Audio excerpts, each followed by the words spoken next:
I'm Dustin Harder, and this is Keep On Cooking. Hello and welcome to Keep On Cooking, the only podcast dedicated to plant-based cookbooks. I'm your host, Dustin Harder, and he's simply the best, better than all the rest. It's my husband and producer of the pod, and his first name ain't Baby. It's David Rossetti, Mr. Rossetti. If you're, how does that work for Janet? No, my first name ain't Baby. It's Janet. Miss Jackson, if you're nasty. Miss Rossetti, if you're nasty. Miss Rossetti, if you're nasty. So are you nasty? I don't know. We saw Janet Jackson last night, so I guess I feel a little nasty. And we'd like to thank State Farm Arena for having a Beyond Burger. Yes, we had ourselves a little vegan burger. We split a vegan burger. It was delicious. Yeah, it was lovely. The concert was great. Good old Janet's keeping it up, doing the darn thing. Still kicking. It was quite literally. It was actually quite amazing. It was amazing. It's Janet Jackson, iconic. Doom, doom, doom, doom, doom, doom, doom. Yes, but we're going to get into this because we have two guests today. Oh my gosh. We're here today to talk about Dr. Neal Barnard's cookbook for reversing diabetes, 150 recipes scientifically proven to reverse diabetes without drugs. And we have not one, but two guests today. We have the man with the plan himself, New York Times bestselling author, Dr. Neal Barnard. And then we also have the lovely and talented Dreena Burton on the podcast today as well. Yes, that's right. You get two for the price of one. Dr. Barnard, of course, wrote the front matter of this book pertaining to the scientific research around reversing diabetes with food and the facts about diabetes. And then Dreena Burton wrote the recipes that accompany all of Dr. Barnard's research, something you know a little bit about. Oh, yes. That's right. I'm proud to say Dr. Barnard is actually my boss at the Physicians Committee for Responsible Medicine, and I've worked on some projects with him myself. He has so many things going on constantly, so I was thrilled that he was able to take a little time. I got to sit down with him and chat with him about this book. I've learned so much about diabetes over the last couple of years working with PCRM, and happy to share that with our listeners today. I also want to mention, before we dive into this book, that PCRM, Physicians Committee for Responsible Medicine, we actually launched our Fight Diabetes with Food series today. You can join nutrition experts, chefs, and your peers for the free Fight Diabetes with Food online series. It's an 8-week class series that starts today, May 2nd, and it's totally free online. You just go to pcrm.org and type in Fight Diabetes with Food, and all the information will pop up for you. Yeah, it's totally cool. Doctors, diabetes educators, chefs, nutrition experts, and health coaches will walk you through the tips and insights for controlling your blood sugar, improving blood pressure, losing weight, and more with a healthy diet. In addition, you will hear from weekly guest panelists who will share practical tips for diabetes management and their own personal success stories. Yes, the link is in the show notes if you want to take advantage of this free program. We offer so many free programs at PCRM. So many. I'm so honored to work with the people that have brought this program to life. So check it out if you get a chance. Be sure to click on it, register now so you can get in on this free series. It's really so well thought out and helpful for anyone who is managing diabetes or wants to take preventative action. Well, now let's get to the man, the myth, the legend. Dr. Neal Barnard is an adjunct professor of medicine at the George Washington University School of Medicine in Washington, D.C., and he's president of the Physicians Committee for Responsible Medicine. He's led numerous research studies investigating the effects of diet on diabetes, body weight, hormonal symptoms, and chronic pain, including a groundbreaking study of dietary interventions in type 2 diabetes, which is what my sister has. That's crazy. Funded by the National Institutes of Health that paved the way for viewing type 2 diabetes as a potentially reversible condition for many patients. And it's interesting you brought up my sister. My sister is actually pre-diabetic right now. And so, my mother's diabetic. We all have people in our lives, I think, that are just trying to figure this out, right? And books like this are very helpful. The research we do at PCRM is very helpful. I'll say, I forgot what show. I started recognizing more people having those, like ports. There's so many people that have it now. I'm seeing it more, and people having to manage diabetes of all ages. Yeah. Like in people in their 20s. Like it's kind of Well, and there's Fascinating. so much we can do with our diet. So that's sure. why I love that Dr. Barnard is on today to talk about it. He has authored more than 100 scientific publications and 20 books for medical and lay readers, and is the editor-in-chief of the Nutrition Guide for Clinicians, a textbook made available to all U.S. medical students. As president of the Physicians Committee, Dr. Barnard leads programs advocating for preventative medicine, good nutrition, and higher ethical standards in research. He's up first to bat today in today's episode. Please welcome Dr. Neal Barnard. We have a trailblazer with us today. He has used the power of plants for decades to create a healthier world. It's my pleasure to welcome to the Keep On Cookin' podcast, the one and only Dr. Neal Barnard. Thank you for being here today, Dr. Barnard. Well, it's great to see you, Dustin. Great to see you too. We're going to jump right into your icebreaker question. A lot of people know you. So many people know you, right? You've been doing things for a long time. People have gotten to know you. What is a fun fact, though, that people might not know about you? Well, one thing they may not know is that apart from being a doctor, I'm also a musician, and I've had my fourth record is about to come out. So the band is called Carbon Works, and it's musicians from all over the world, and we get together and go in the studio and record some hopefully imaginative music. That's so fun. And I learned this about you when I started working with PCRM, and I just thought it was so cool. Now I've seen videos of you, I think, like playing the guitar. What are you playing in this band right now? Because you play several instruments, don't you? Yeah, I write most of the music and do a lot of the arranging, and I play guitar and keyboards with it. But I've got to say, the musicians are just so cool to work with. It's really kind of like cooking in a way, where we have an Italian singer, a French singer, and lots of folks, and they just put it all together in a really nice way. That's so fun. And also it's interesting you say it's like cooking too. I've had cookbook authors on who talk about writing recipe. They're also musicians, and they talk about writing recipes and how it's like writing a song even. So there's synergy here. It aligns. And I never measure. Hey, you're cooking from the spirit then. You're cooking from the soul. It's good. You're writing your songs from the soul, that is. Well, I know you're from Fargo, North Dakota. So my fun fact today about me is something that people might not know, is that for a couple summers when I was in high school, I went to a performing arts high school in Fargo, North Dakota. You are kidding. No, isn't that crazy? I haven't had a chance to tell you because we're always on different Zoom calls, and it wouldn't be appropriate for me to be like, oh, hey, by the way.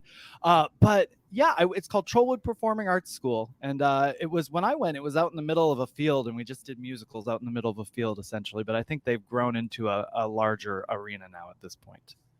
That is amazing. Wow. Yeah, good old Fargo. That would help you to adapt the Scandinavian accent while you're at it.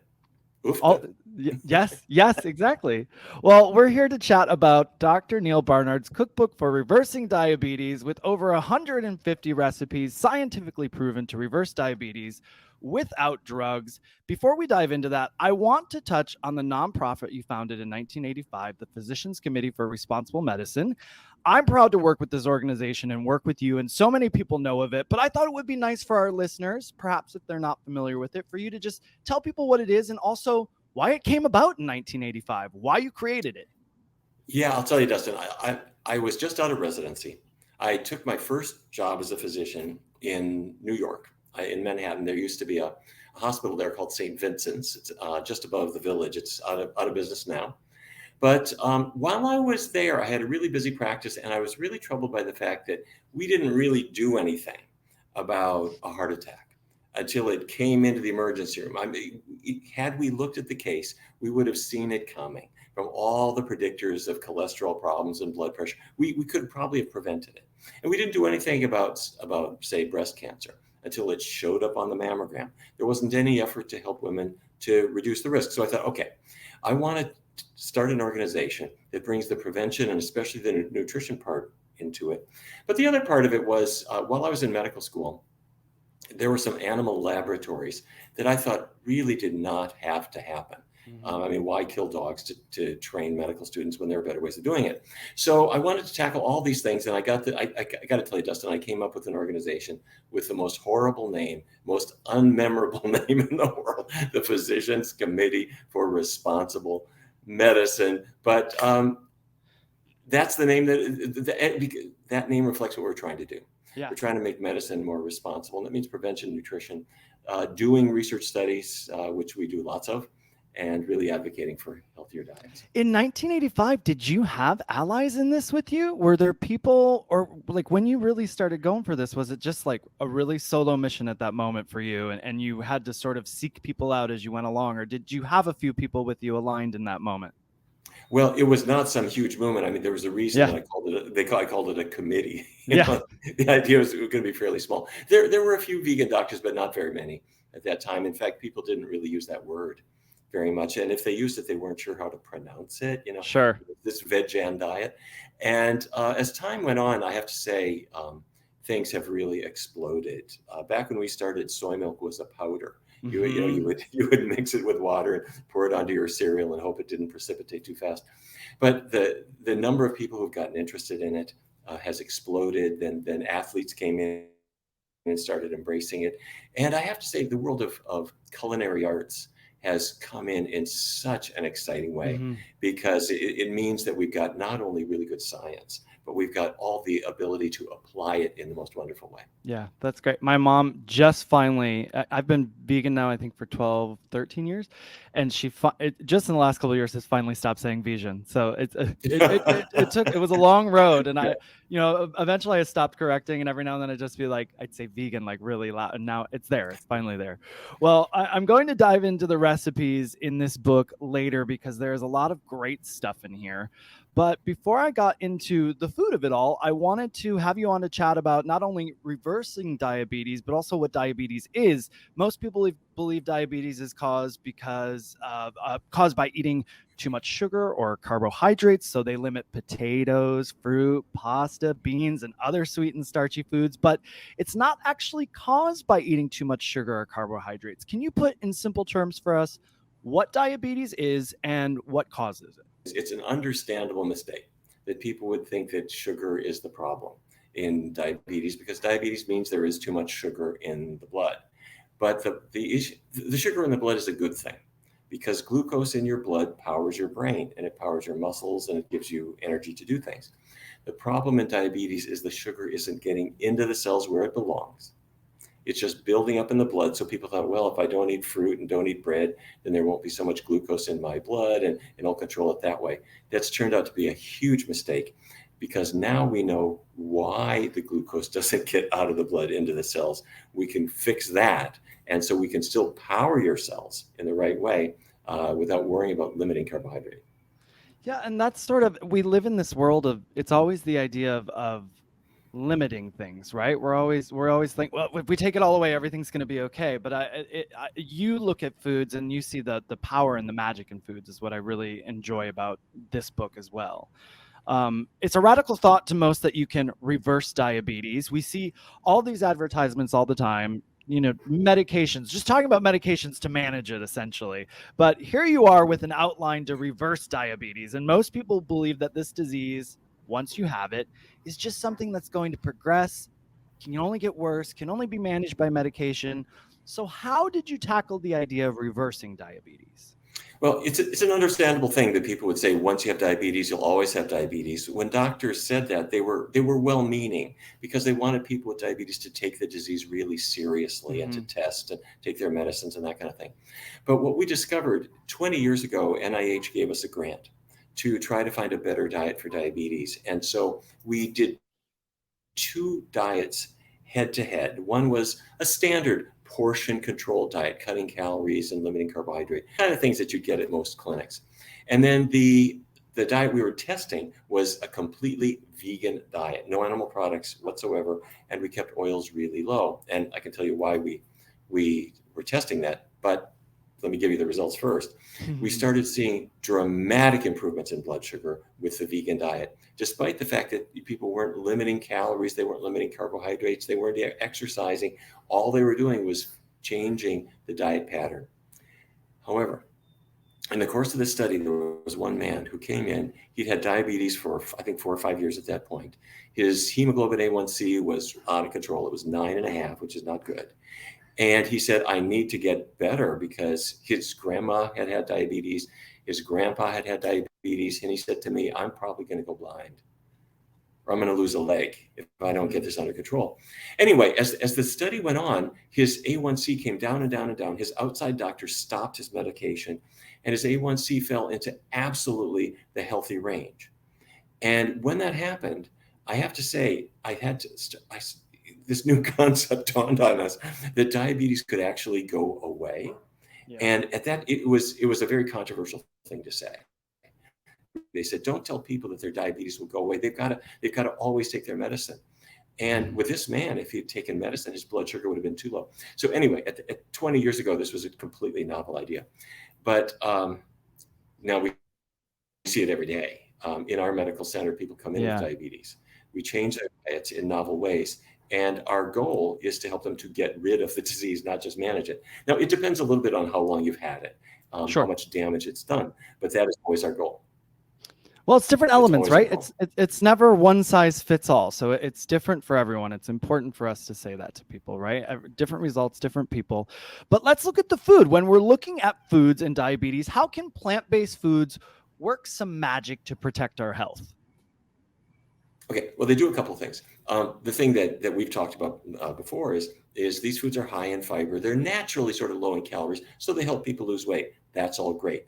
And the weight loss comes without counting calories or checking your portions or that kind of thing. But the more important thing is that they tackle the cause. And the cause of diabetes is not too much sugar in the blood. The cause of diabetes is the buildup of little fat particles, microscopic fat particles inside your cells.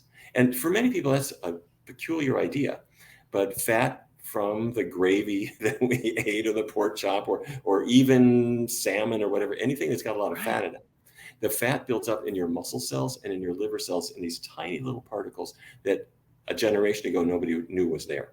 Mm-hmm. And those fat particles stop insulin from working. So a vegan diet has how much animal fat? 0. I keep the vegetable oils really low. That fat starts to dissipate from the cell. Insulin starts working again. And it's like your body rejuvenating.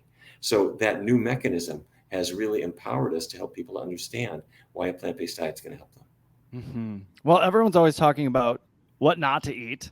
So I want to focus on the wonderful things that you can eat, which this book does a wonderful job of course. And there are 4 healthful food groups you speak of in this book. We have vegetables, fruits, whole grains, and legumes. Why are these 4 groups helpful to reversing diabetes? You know, it's a great idea to focus on all of them, to bring them all in, but not necessarily in any particular proportion. For some people, they're really more into the grains. Other people, especially in kind of a warm climate, the fruit is really calling their name. But include them all every day. And the reason that they're important is, number one, what they do not have, they're not really fatty. With, maybe just a couple of exceptions, avocado's a little fatty or coconut or something. But other than that, there's not a lot of fat to pack into your cell. So that means they're great for weight loss, and that means they're going to reverse that insulin resistance.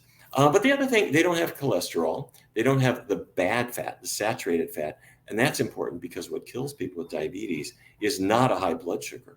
It's heart disease. So we want to get rid of that bad fat, get rid of that cholesterol. And what do they do? What they do have, they've got a lot of fiber. They've got a lot of healthy, complex carbohydrate, which is what your body wants, plus all those colors. The orange and the carrots, the red and lycopene in the tomatoes. Those are antioxidants that help the body to be healthy. So in a nutshell, these 4 healthy food groups, grains and beans and vegetables and fruits, skip the bad stuff. They bring all the healthy nutrients into your body. And that's why we emphasize them. But plus, as Dustin, as you've really proven better than anybody, you could take this painting box of vegetables and fruits and whole grains and beans, and you can make a masterpiece out of these simple ingredients. You can make just wonderful kind of works of culinary art. It's just delicious too. It's funny when we talk about these 4 groups. These are just things we all know we should be doing, right? Like, so to dive into more of the health aspect and how it can be powerful for us and magical for us. I mean, really, I love that word magic when you talk about it, because it just is. We've all known it all along. Everyone's told us to eat more vegetables all of our lives. So this just really proves that point even more. And I want to talk about how this is, this cookbook it is really a companion book to Dr. Neal Barnard's program for reversing diabetes, the scientifically proven system for reversing diabetes without drugs. It really goes into more detail for everyone, so I want to be sure listeners are aware of it. And we'll have links to all these books in the show notes. Everyone can get right into these books. And I want to point out some awesome programs that we have at the Physicians Committee for Responsible Medicine, because there are some really great resources for people there, and for free. So bear with me, Dr. Barnard, as I share about the great stuff that PCRM has to offer. And please add to the list if I miss anything. Of course, we have the 21-day vegan Kickstarter app with recipes, meals, shopping list, cooking videos. I love this app. I actually recommend it to everyone since I've started working at PCRM, because it's great for people just starting out, but also even as I know how to cook and I cook things all the time, it gave me new inspiration in the kitchen. And it helped me keep things like simple and easy, because sometimes I can overcomplicate things, you know. We also have the free online series, Fight Diabetes with Food. And this series is really great with nutrition experts. We have physicians on, chefs, and guests that have reversed diabetes that come on and tell their stories, which is always so inspiring. And you can follow along with your peers, everyone. And it really is a community being built with this program, I feel. And we offer Fight Diabetes with Food are we offering that in how many languages? Well, we have a whole new, we've branched out now. We offer English, French, Spanish, Mandarin, and we have a special English language program for the Indian subcontinent. And we're calling that One Healthy World. And what we realized is through the magic of Zoom, you can reach so many people all at the same time. And that's a really exciting program. That's great. We also have our Food for Life program, which I have to mention, an award-winning nutrition and cooking class program. And these are classes being taught, listeners, they're being taught in your community. There's instructors out there teaching them. We have instructors all around the world, and you can find classes and instructors near you, many of which teach the power of food for diabetes prevention and treatment class, but they do those classes virtually and in person. Now things are back in person again. And we've also got, there's variations of classes in there. We've got Power of Food for Cancer, African American Culinary Heritage, Food for Healthy Weight Management, even classes about cooking plant-based on a budget. So really classes for everyone in Food for Life. I really love the offerings there. And we have to mention our conference coming up. So we've got the International Conference on Nutrition and Medicine. It's going to be August 10th through 12th this year in Washington, D.C. Registration is open for that now. And the conference is mind-blowing. It was my first one last year, and it's a really great opportunity, I think, to learn about advancements in nutrition and medicine, but also just meet with like-minded peers and have conversations with people. It really is a great weekend, packed full of so many speakers and wonderful things. You can learn more about all these programs and so much more at pcrm.org. There's a search bar at the top, everyone, so you can type anything in that I mentioned there. We'll put links in the show notes as well, and but you can find it at pcrm.org. Before we wrap things up, I want to ask you this because I think it will be helpful to so many who just can't seem to start sometimes. They really are struggling to start eating more vegetables, getting more plants in their lives. I have a family member who just learned they were pre-diabetic, and it's someone very close to me. And they've been watching me push plants for years now. And they like the food when I make it, but they struggle with cooking on their own. And committing to it. Even if they start the cooking, they struggle with committing to it after a while. What are some steps you can recommend for somebody like this? First steps for somebody to take, or a way to get over that hurdle, perhaps, of just really sort of embracing it and leaning into it? Great question. And this comes up whenever people are trying to change a habit, quitting smoking or something like that, changing your diet. It takes a little bit of a healthy pathway to get there. And I have to say, changing your diet is a whole lot easier than quitting smoking. So here's how we do it. And when we are starting a research study or we see a patient at the Barnard Medical Center, people come in and they want to follow a healthier diet, but they're nervous. They're not sure how to do it, and they don't want to miss their favorite foods. So we have certain steps that we always take. And I got to tell you, Dustin, I have never seen anyone unable to do this. Step one, we just explain how diet works. So if a person has diabetes, we need to take just a minute or two for them to understand that it's the fat buildup in the cells that we got to get rid of so they can reverse their diabetes. That's a new thought, a new piece of information, but it's not rocket science. Anybody can get that. Okay, that's That's the why. We now know why we're doing the low-fat vegan diet. Okay. Then what we do is we hand off from the doctor who made the explanation to our registered dietitian, or it could be a food for life instructor, somebody like that, who sits down with the patient and their reluctant spouse, and they sort out, well, what am I going to eat now? And you can do this at home if you want to. You just take a half hour, 45 minutes, and write down the categories: breakfast, lunch, dinner, snack. What am I going to eat? What would I eat if I were following an entirely plant-based diet? Mm-hmm. Okay. Oatmeal for breakfast, but I want to flavor it up. So with some cinnamon or blueberries or strawberries or sliced bananas. Or for lunch, I have a meat taco at Taco Bell. Gee, what do I have? All right. Well, you can have the bean burrito, hold the cheese. Mm-hmm. Okay, fine. Or maybe let's say you're having spaghetti with meat sauce. You just have the spaghetti with the tomato sauce and the chunky vegetables or whatever. So for the first week, your whole job is just to try out foods. You're not getting rid of anything yet. You're test driving the healthy foods that you might want to eat. Fine. So after a week, you've got a really good list of breakfasts and lunches and dinners. Now the next step is a 3-week test drive. For the next 3 weeks, do it all vegan all the time. And you can do anything for 21 days. And at the end of 21 days, what you'll discover is, first of all, it was really easy because you had your list and you had the foods on hand and they were foods you knew you liked. But you discover that your health is changing already. If you've had diabetes, your blood sugar is already coming down. You're starting to lose weight.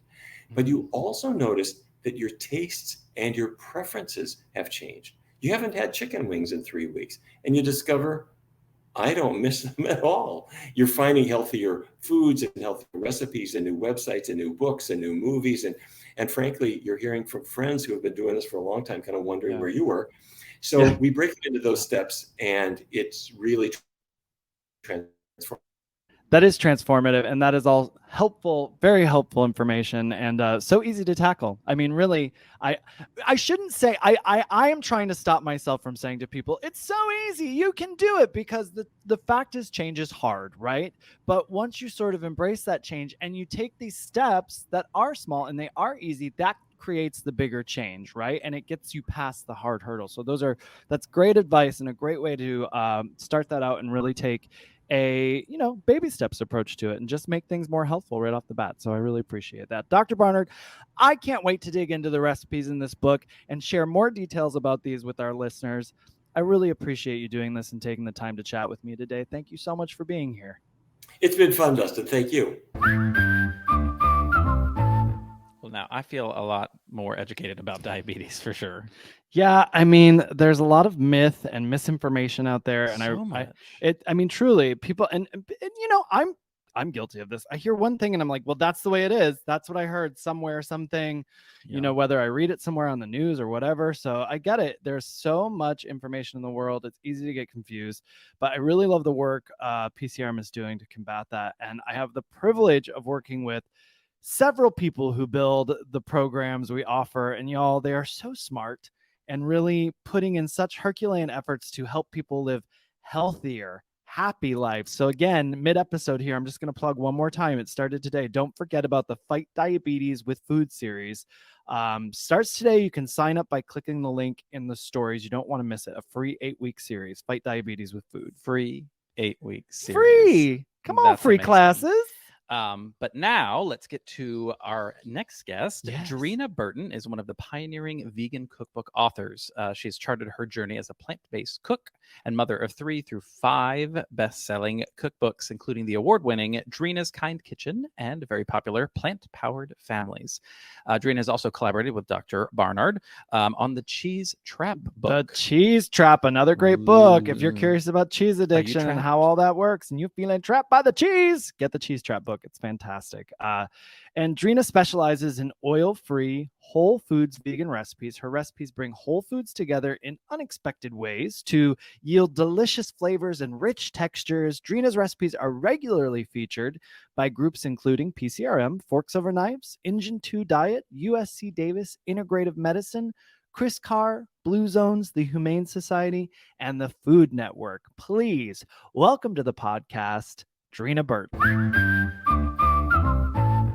She's been living the plant kind life for over 25 years. We have one of the vegan cookbook OGs here with us today, a legend in talking tofu and cooking with plants. It's Dreena Burton. Thank you for being here.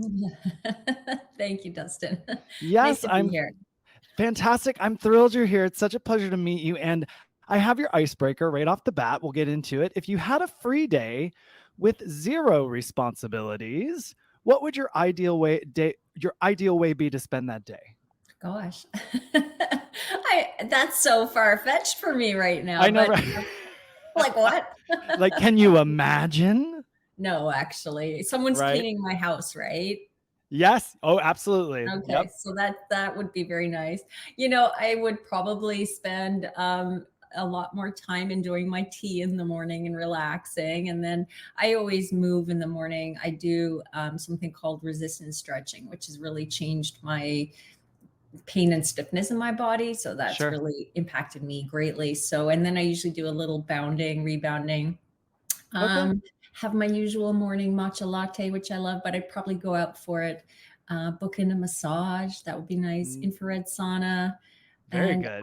I'm a simple eater. Like I'm happy as much as I create recipes, I'm happy with very simple foods. So I keep, the meals really simple, maybe tinker with the recipe. So nothing fancy, just a little pampering perhaps, and just Sounds good to me. Yeah. Very good. Yeah. I mean, I think mine would be along the same lines as that. I'd want someone to feed me. That would definitely have to be part of it. Someone to cook for me. Sure. And then I'd hang out with my dog and just kind of just relax the whole day, Of course. I think that's what most of us want. Nothing glamorous, just Right. more downtime. Just to not have the go. So Mhm. we'll find that day in the future. It's there for us. I know it. Well, you've been a powerhouse in the plant-based landscape for over 25 years. You've been featured regularly over the years with the Physicians Committee for Responsible Medicine, Forks Over Knives, Engine 2 Diet, UC Davis Integrative Medicine, Chris Carr, Blue Zones, the Humane Society, and the Food Network, just to name a few. And you have roughly a dozen cookbooks that you've penned. What is your history in cooking? How did you grow up with cooking, and when did cooking plant-based become part of that?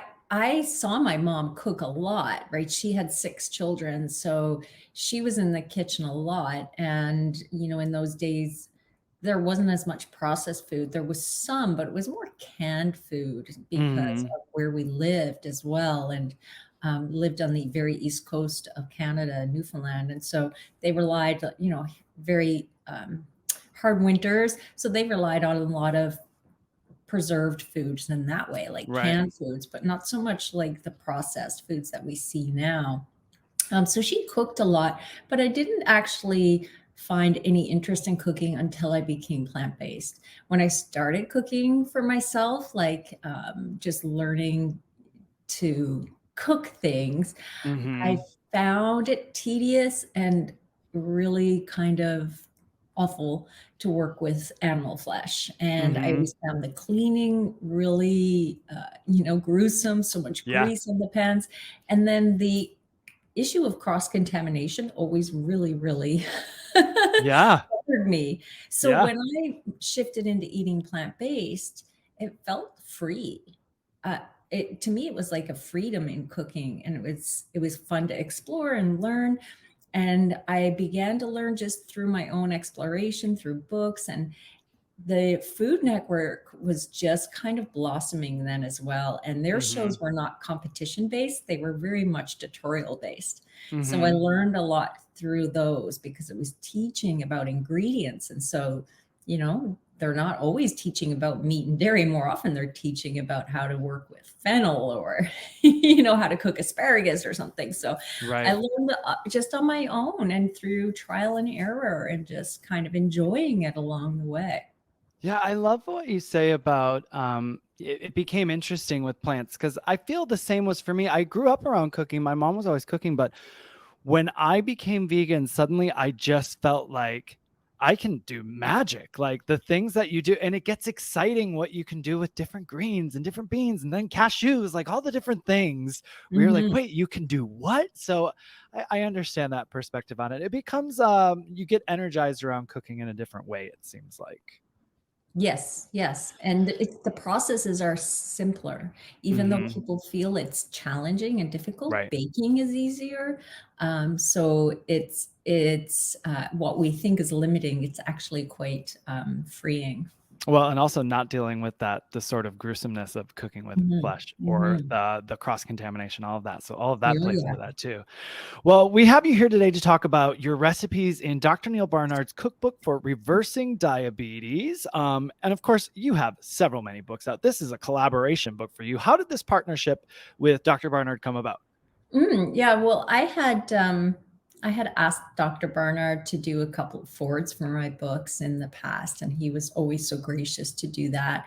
And then I had the fortune of meeting him at a Whole Foods event in Vancouver, and we don't live in Vancouver, but we went into the city so I could kind of get my face in front of him and say hello Sure. and just thank him for what he had done for me. And then Nice. over the years, he reached out a few years later and was doing the cheese trap. And so he asked if I'd be interested in collaborating on doing the recipes in the cheese trap. So I was, of course, how could I not want to do that? And that was Yeah. a fun book to do too, because the recipes were a little more indulgent, right? Higher Mhm. fat. So I could use more cashews Right. and those kinds of things. And then he said he had another project coming up and would I be interested? And I was, of course, on board. And that was, perhaps a little more challenging because of the fact that there are more, dietary Sure. limitations with the fat and sodium in those recipes. But those things are good too, because they challenge us Uh-huh. to think a little outside the box and find new ways to do things. So, And it's amazing too, because it's like building a new skill set and cooking them, mhm, because you were used to looking at one thing and now you're starting to combine that with another thing. And then suddenly again, you're creating, this magic recipe suddenly, it mhm. seems like. Well, since it's my first time having you on the podcast, I'm curious, was there a vegan cookbook in your life when you first went vegan that resonated for you? Something you remember back in the day cooking from the most, a book you Mm. remember cooking from the most? I will. Do I have it in my bookshelf here? I do. I'm going to pull. It's not vegan though. I'm just going to pull That's it all out. right. That's all right. I'm very Yeah, curious. great question. Because when I became vegan, there was Right. maybe one or two um, vegan cookbooks, but I turned to the Moosewood cookbook, Okay. Molly Katzen. Yes. And so it's vegetarian. And I really love the personality in that book because everything is handwritten. It was her handwritten Oh, notes. I'm not sure cool. very well. Yeah. And she had her own illustrations in the book. So it felt very personal. So I learned again a lot about food through books like this, because even though there was dairy in the book, so much of it was vegan just Yeah, naturally. already, just Mhm. naturally. That's great. I've heard of that book. I've never seen the inside like that, and I didn't know it had the handwritten, the text was in her handwritten text. That's Yeah, it's amazing. really charming. It's very charming, That's right? so cool. Look at that. Mhm. Yeah. Oh, awesome. I love that. Well, let's dig in and take a look at this book, Dr. Sure. Barnard's Reversing Diabetes. Here, we're going to dig through some recipes with you here.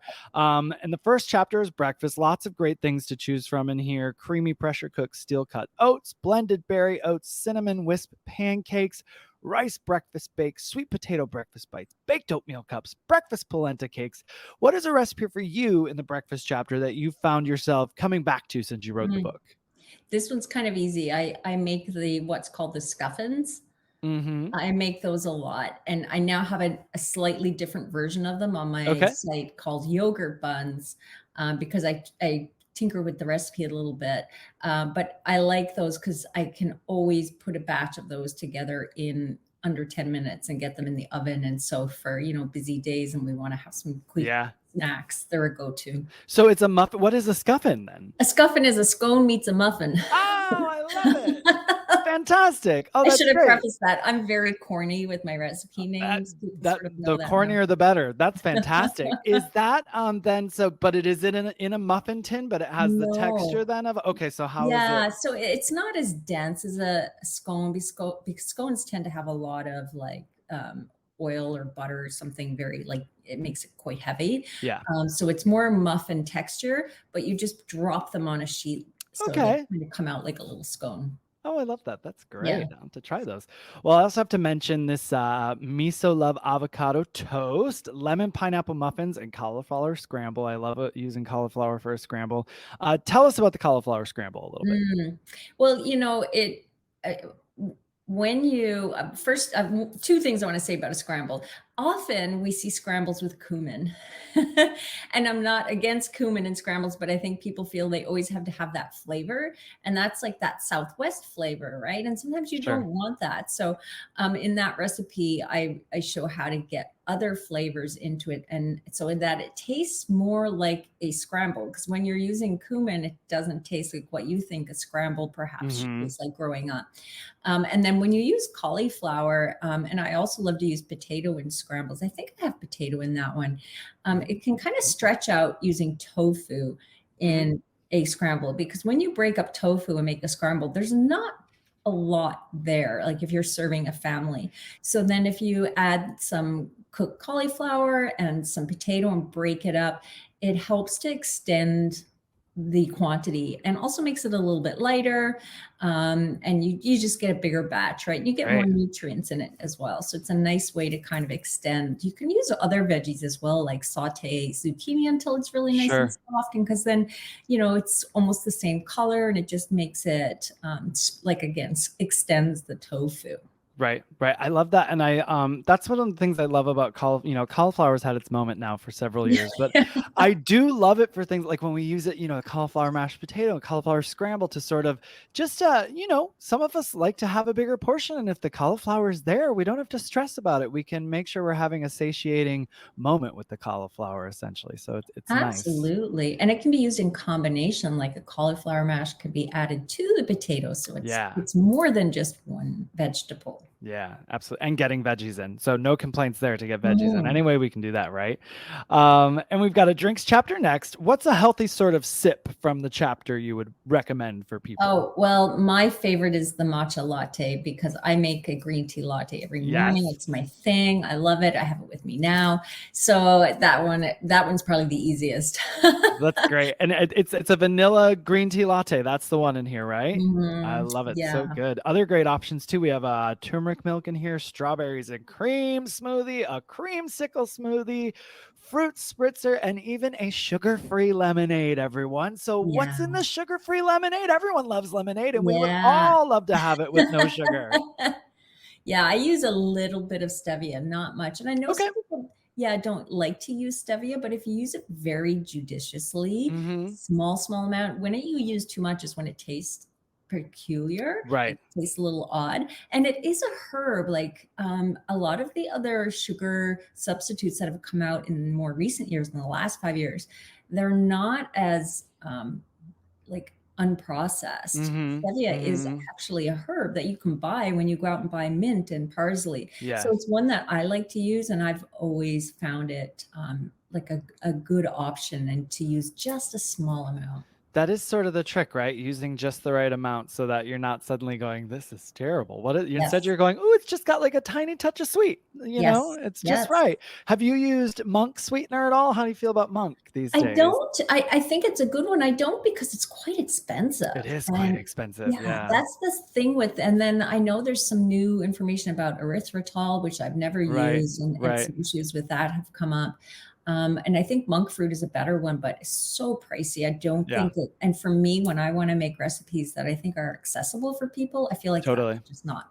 Yeah, it's not an option. It's not. I had some private clients once who had me use it in everything for them, and it was kind of a dream because I got to work with it. I was like, oh, because I wouldn't normally buy it. I was like, oh, great, I'll play with this a little bit then. And now I know, but I don't have it in my house for that reason. It's too. What was it like to work with? Like, does it produce similar results? Similar results, but it's the same as stevia, where like there is a point you reach where you're kind of like, oh, there's an interesting taste here now, but I do think it's a little more versatile in the sense that like if you use it enough in different things, you'd probably just get used. It would just be sugar to you then, it would just take the place of it. So the next chapter is dips and spreads with offerings like spiced sweet potato, hummus, chocolate orange dip, warm, cheesy, sweet potato dip. I'm here for that. And green chickpea hummus. Spreads and dips. It's always a great chapter because these are great items to have on hand for a healthy snack or to dress up a salad or a sandwich in a pinch. What is a spread or a dip you would recommend when someone first gets this book in their hands? Oh, so it's not the one that's my favorite. One of my favorites is the irresistible white bean dip because I use the Kalinamak salt in it, the black salt. Oh, And yeah. it's really different. And my kids have loved that dip, but I think that might be a bit of a whoa for Sure. But I'm glad you mentioned it because already when you say that, that's one of my favorite spices to use. So I'm like, ooh, I want to make that. People who know it love it usually. Yes, yes. And when you cook with it, you can cook out a lot of the flavor. It's better to add it at the end because it can kind of dissipate that intensity. But in the it's dip, a good finishing salt. Yeah. Yeah. Yeah. So in the dip, it's not cooked, so it keeps it quite intense. Oh, And then there's some lemon juice in there and tahini, and it just goes together really nicely. But I think I'd probably suggest the avocado hummus because that's a nice twist on hummus, and the avocado so rich tasting, and it subs in for some of the tahini or no oil, right? Yeah, exactly. And everyone loves a little avocado. I know I do. What about this Asian fusion hummus? So what gets us our flavors in there? Yeah, well, the combination of like lime juice in there with a little tahini or peanut butter. You could kind of use, I always interchange peanut butter and tahini. I feel like they work nicely as swaps to each other. So if you can't do peanuts or nuts, tahini works well. But that lime juice, some ginger, garlic, it's a nice take on hummus. Oh yeah, that sounds good. Yeah, there's a few hummuses in here. I kept flipping through. I was like, I ooh, like that one. Ooh, that one. Ooh, I like that one.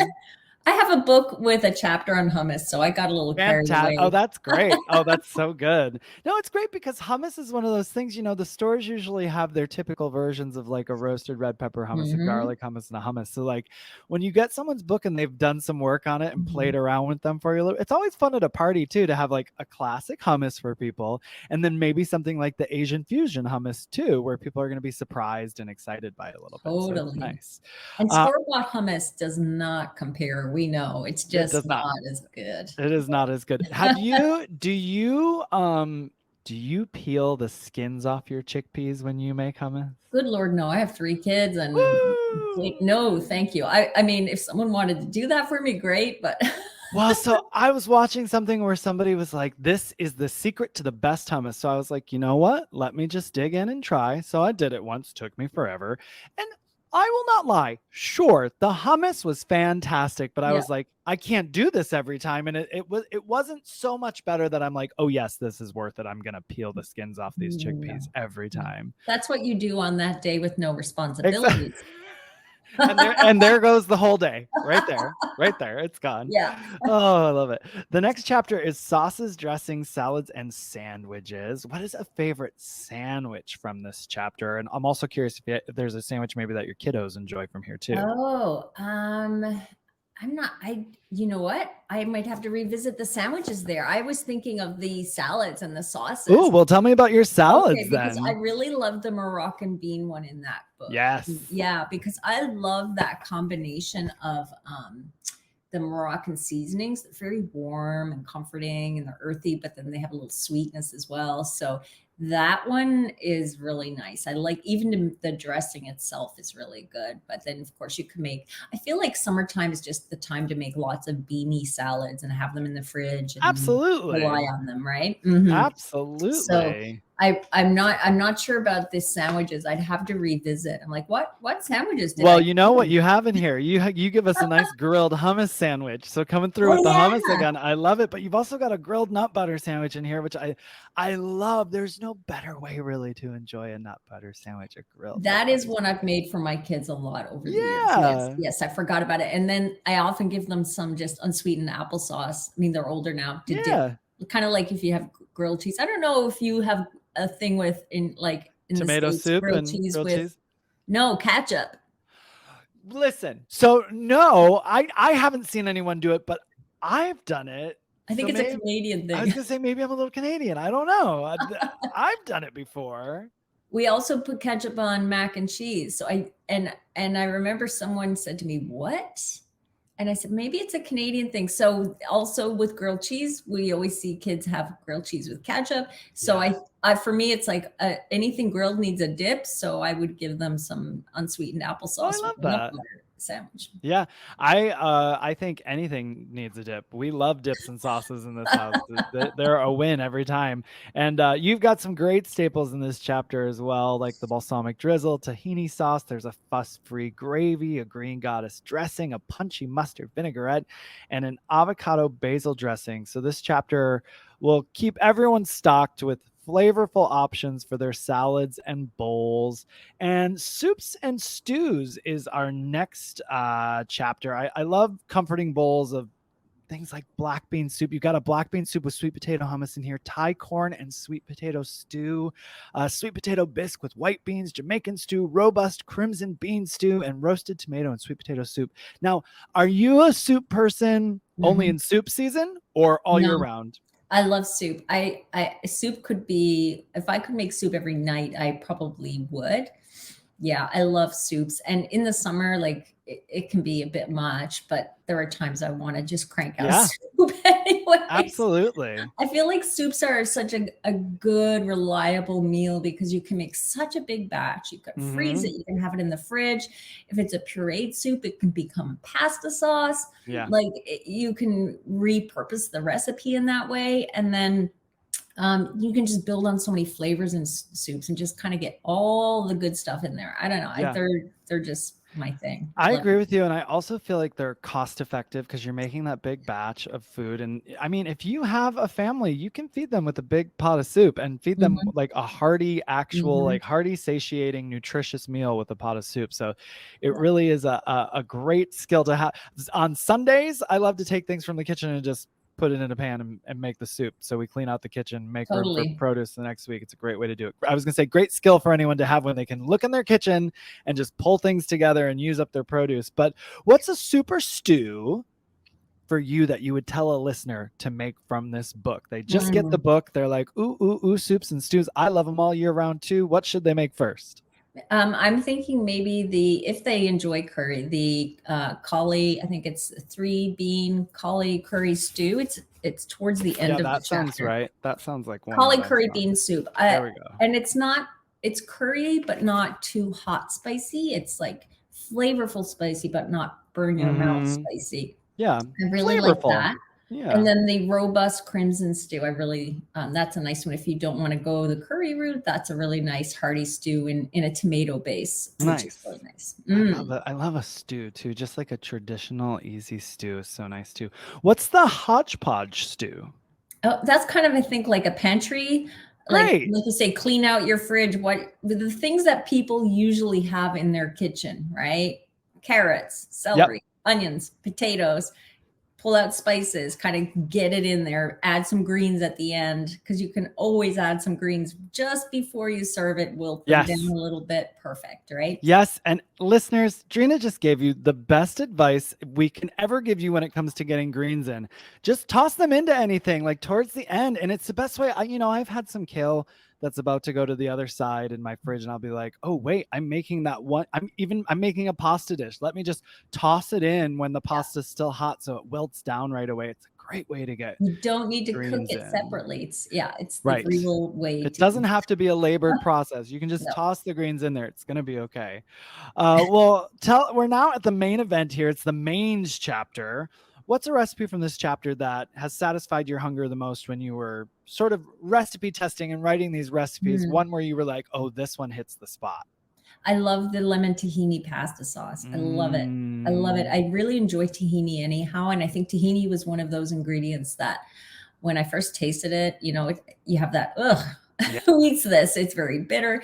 But if you find good brands of tahini, they're quite mellow and buttery flavored and have a really nice, and you adjust, your palate adjusts as well. And lemon and tahini with some garlic, it's really, really good. And when you want that hit of like tang and the garlic, it's just a really nice, easy too. You just pop it all in the blender, whiz it up, and then toss it with your cooked pasta. So fast. And It again, loo- add the greens.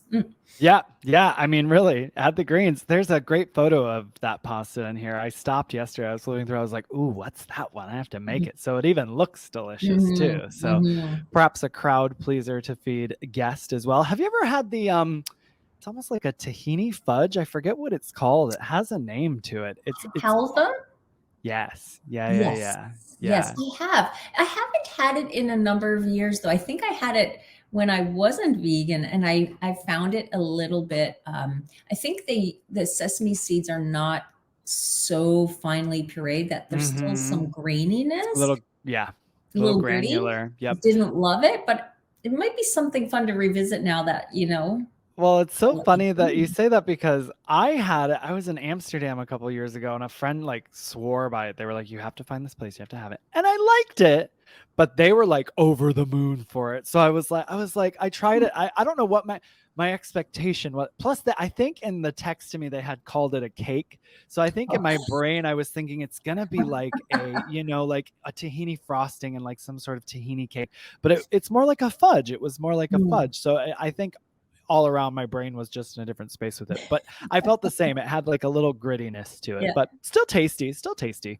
Well, there's great stuff in the mains chapter here. We've got a marinara pasta with artichokes and olives, and I love those flavors, olives and artichokes, the saltiness of it. Yum.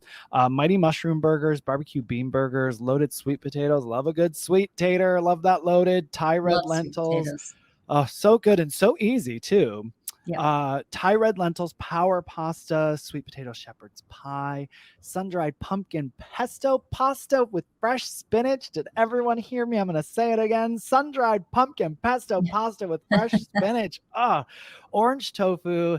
And then, of course, that the creamy lemon tahini pasta you already mentioned. And my sister's name is Sunshine, so I always love when I see a recipe with the her name in it, and you've got Sunshine burgers in here. Can you tell us about that's so lovely? Isn't it lovely? And she is a ray of sunshine, I will say. So can you, I'm sure she might listen at some point, so can you tell us about the Sunshine burgers for Sunshine? I have to remember what's in them. Can you tell me what page they're on? Let's check it out. Let's check it out here. I do remember I really enjoyed them when I was making them, but it's one of those things when you work on a cookbook, then you then move on to other recipes you're testing. And then everything starts to blend together, and you're like, wait, was that the burger where I put this in it? Or that? I do remember we loved them a lot. Oh, and the other recipe that's been really popular in the book is the rad Thai. That was a popular one. Ooh. Because I had some testers work on the recipes for me as well. See here. Oh, I see them. Fantastic. Yeah, that's what I thought. I had that's what I thought. Carrots and chickpeas and sun-dried tomatoes. So this is, again, one of those recipes that's really easy and quick to put together. When I first developed burger recipes, I was like sauteing the onions and the garlic and then add this and then combine with that. And then I'm like, no, I have 3 kids. I need to make burgers a lot faster. Yeah. So it's all about getting it in the food processor. So raw carrots into the food processor with some garlic, sun-dried tomatoes, chickpeas, and then seasonings. The rosemary works really well in there. And when you blend it, the color of the carrots comes through, and they have this really nice, beautiful burger. Yeah. But it's also, and again, like I don't use the carrots to sneak them in, but to get the color and the flavor, to add moisture. So it's giving other things to the burger, and you don't need to steam or cook the carrots first. Yeah. Well, I love that too. And I know you're saying we're not sneaking the veggies in, but isn't it nice that they're there? It's always just so great when the veggies are just there. Well, I'm actually going to send this book to my sister. I think she's going to love it. Oh, and then cute. I'm going to put a little, I won't be able to, I'm not sending her my copy. I'm going to get her own copy, but I'll tell her what page it's on. I'll tell her there's a surprise. There's a surprise for her on page 142. Well, next we have the sides chapter, and I love me a good side dish. I like to keep sides on hand, sort of I just like to have different sides on hand to build bowls out of, or top salads with, that sort of thing. And this chapter is packed full of fantastic ideas for just that and more. What's a side that you love to serve from here, or have served in the past, that's sort of a crowd pleaser for people? Yeah, I I go to probably a version of the green beans. I think I have the green beans in here, right? Yeah, you do. Yes. Yeah. The marinated green beans are in here. Yeah. Yeah, I find green beans are like a friendly side. Most people like green beans or Yeah. some dish with them, whereas asparagus, not everyone loves Right. asparagus or cauliflower or the cruciferous. So even in my family, green beans are one that they always like. And now I do a prep, which is really, really simple. And I use like the balsamic glaze from the book, and I just get them in a pot, steam them or not a pot, but like a very big saute pan, and steam them in the pan on a high heat, then get all the steam off, bring it to high again, add the drizzle and some salt, and the drizzle just caramelizes, sort of gets all sticky on the beans. So they're sticky and a little salty and perfectly cooked, delicious. right? Yeah. So yeah, and my family loves those. I make a big, big pot of those or pan of those, and they just gobble them up. So a good one. You have to work with some veg that are going to be eaten. Yeah, exactly. And just dress them up a little. Give them a little tuxedo to wear for the event, and then people will get into it a little more. Is always the hope. Well, you've got some lemony roasted cauliflower in here, soft baked tamari, tofu, sesame broccoli, broiled asparagus, minute garlic bread, mushroom bacon topper, focaccia, sweet potato crisp, and savory sweet potato fries, and a decadent cheesy cauli bake. I love it. And next is probably the chapter to beat all chapters, because you don't think in a book like this, Reversing Diabetes, you don't think in a cookbook dedicated to that you're going to find a desserts chapter, but we do. And there has to be an item in this that you make often, right? So like, is there something for you that's become a favorite dessert from here? Yeah, I love chocolate. So I usually turn to the brownie bites in there, and then also the apple crisp. My family loves like a fruit crisp. So I make variations of those, because usually I just kind of wing it around. Yeah. I don't like measuring anymore. I've been measuring for so many years. Oh my gosh. Yes. You've written a book. Yeah. Yes. It's the Epic Vegan, right? Yeah. Yep. So, when you've done a lot of measuring, it's like, you just want to just put things together. And funnily enough, whenever I really just wing it and I'm in the moment of inspiration and I don't write it down, that's when it works so well. And so good, right? I know. I know. It's when you're trying to figure it out for everybody else and document it where you get yourself into a little bit of a pickle, because you're creating and you're like, well, I want this to be foolproof for everyone. I want this to, make them happy when they make it. But when you get to just cook, it's a whole different ball game. So, I might even say on our back to our icebreaker question, what I might do on that day is just cook for myself and nobody else. And enjoy the process. Yes. Because that is when you're inspired and you feel like your creativity can just kind of come through, is when you don't feel the pressure of meeting a certain time for people to eat or having to make a certain amount of food, and you just enjoy the process of the ingredients that you have and what you're doing. Yeah, not measuring. That's a Not big one. measuring. Not writing it down. Well, I've there's this blender banana snack cake in this book. Can you tell me a little bit about that? Yeah, so that's again one of those wanting to have shortcuts where instead of using a bowl and a blender, you just use the blender. So good. Make it easy. You puree the wet ingredients first using ripe bananas, some non-dairy milk, and then you briefly pulse in the dry ingredients just to get it incorporated, and then use a spatula and get it all into the baking dish, and off you go. Oh, that's good. That's very, very smart. And we've got dreamy chocolate gelato in here, orange mango cream, strawberry chia pudding. And I got to tell you, I love cake, and I love frosting. And I've been looking for healthier options for frostings for years. And you've got this chicky chocolate cake, but then you've also got the magical chocolate frosting. I'm assuming those two go together because they're right on That was the idea, unless you just want to eat frosting. And I mean, I get that. I'm not saying I haven't. I'm not saying I have. All I know is the next one I'm making is this magical chocolate frosting. But can you tell us a little bit about the chicky chocolate cake and also the magical chocolate frosting? I wanted to do a cake that used chickpea flour. Sometimes I get on it like a mission. And I went through many iterations of that recipe because chickpea flour, you've got to use it in the right balance to get good flavor and texture. But it offers a nice option for people, and it's, you know, different than using standard flour. And then I usually make, when I make a chocolate frosting, I usually make my sweet potato chocolate frosting, which is from my Plant Powered Families book, and it's been like really popular. That's kind of my favorite because it's got so much texture from the sweet potato. It gives it sweetness and texture. But this one's nice too because it's more of like a lighter glaze of frosting. That's great. Well, I can't wait to try these. I really can't. And what's your book brag for this book? Something you're most proud of when it comes to this book? Oh, I feel it's the, you know, I worked many years, right, doing books, and just to collaborate with Dr. Barnard was just an amazing, you know, thing to have happen. And I think the response on the recipes, that's what I'm most proud of, because when I have people reach out to me who didn't know my work, but found this book and then said, I like the recipes in this book, and then, you know, searched me out. So that's a really nice, you know, cool moment to connect with someone sort of indirectly. That's great. And it was already a bonus to work with Dr. Barnard, and then to have feedback like that is a beautiful thing. Yeah. I love it. That's great. Well, and now we're to your rapid fire round of questions here. Are you ready? I guess. We'll see. All right. We'll keep it simple. What's a favorite vegan restaurant? Oh, we have a local one here. It's called Grounds and Greens, and it's in my like 10 minutes away. So it's great. Perfect. They do little vegan bowls. Yeah. Very good.